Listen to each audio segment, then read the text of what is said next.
So here we go. We back book clubbing with the boy Trusno. I'm back. I think that's what I want to call it. Y'all got any suggestions? Y'all let me know. Hit the email link. Email me what y'all think I should call it. But I think I'm rolling with that book clubbing with Trusno. But yo, yesterday, right? This is a little inside thing. Y'all might see it, y'all might not. Yesterday when I was reading the book, I had dozed off. I had dozed off about a quick second. Man, I was tired though. When I was reading, I don't know if when they edit it or whatever, when they keep it. I mean, if he gonna keep it or whatever, but y'all might get a chance to see that though. But I thought that was funny, man. Like, I don't know. I'm just thinking like, that's like a statement saying like, black people still sleep.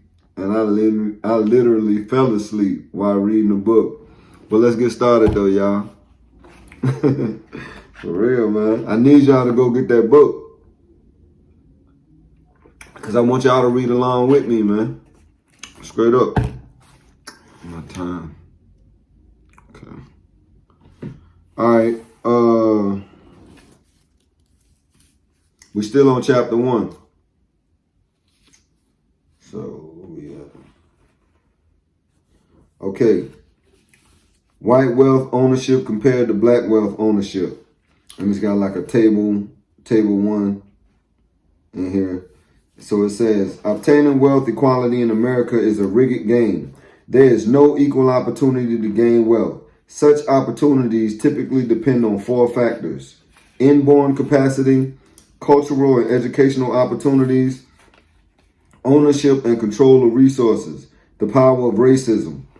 In summary, this means a white person of normal talents who lives in an enriched culture with parents who can afford the best has an excellent chance to become rich and live well. Economic Darwinism tracks both parental and racial bloodlines.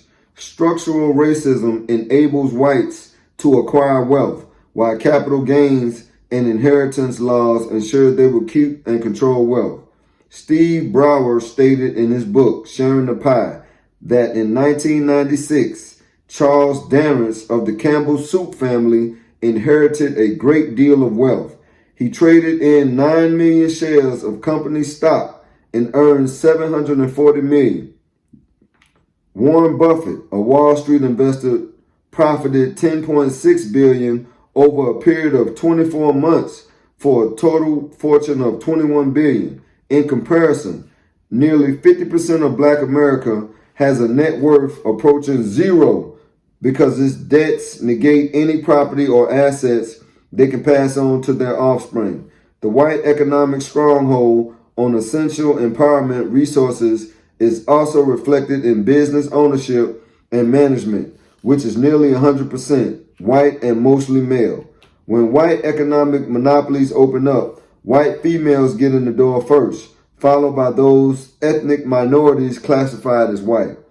As Brower writes, white men are in no danger of losing or even sharing control of management of the nation's top 500 corporations for at least 25 years. America's top 104 corporations have an average of 1 black in senior positions. Media monopolies.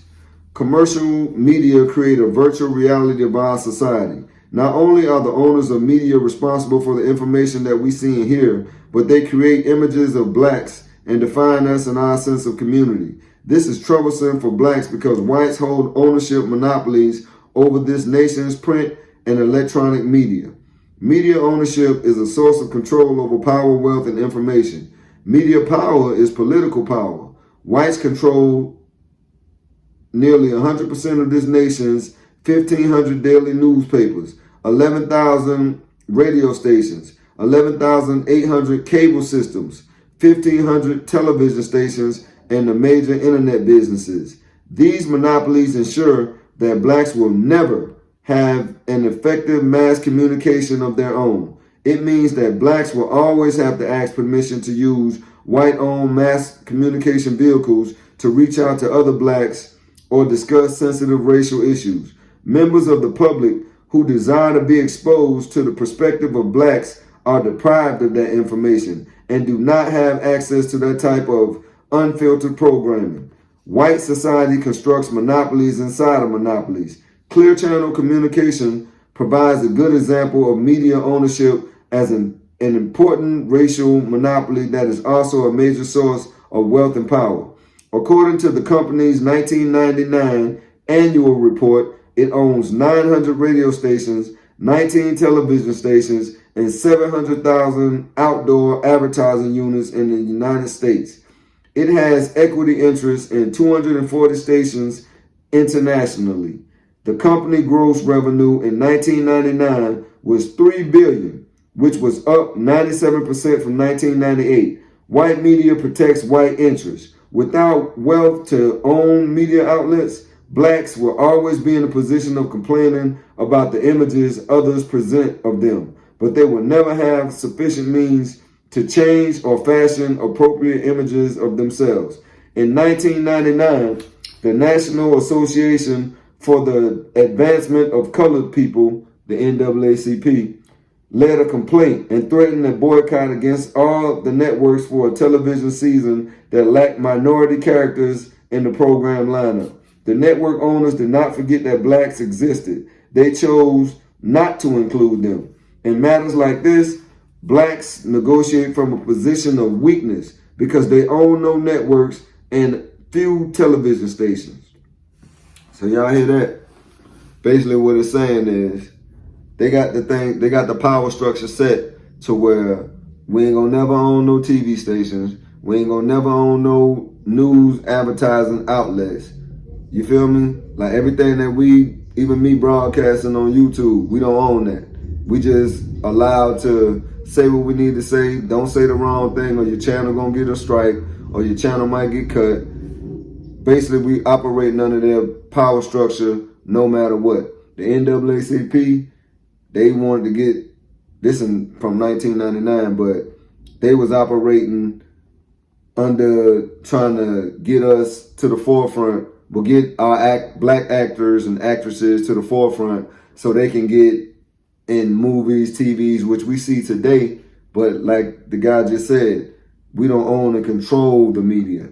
No matter if we in the media, no matter if you see such and such got this much amount of money, that still is not power. That's no power for the blacks. You see what I'm saying? Let's continue on. In the case of the complaint, the NAACP would have come closer to addressing the core black problem if it had challenged the Federal Communications Commission, the FCC, and the executive branch of government to demand greater black ownership of television outlets. Without ownerships, blacks are unable to communicate with their own people without passing through and having the approval of non-black media owners. And since black issues tend to make whites feel guilty or threatened, white media only give blacks access to their media when the issues are race neutral or relevant to the majority society. Even when blacks own media, they have impediments to programming and economic success. The few broadcast and print properties that are black owned are so dependent upon white advertisers for revenue that programming from a black perspective is often muted to avoid this disapproval as too black. Anything that is all black is too black.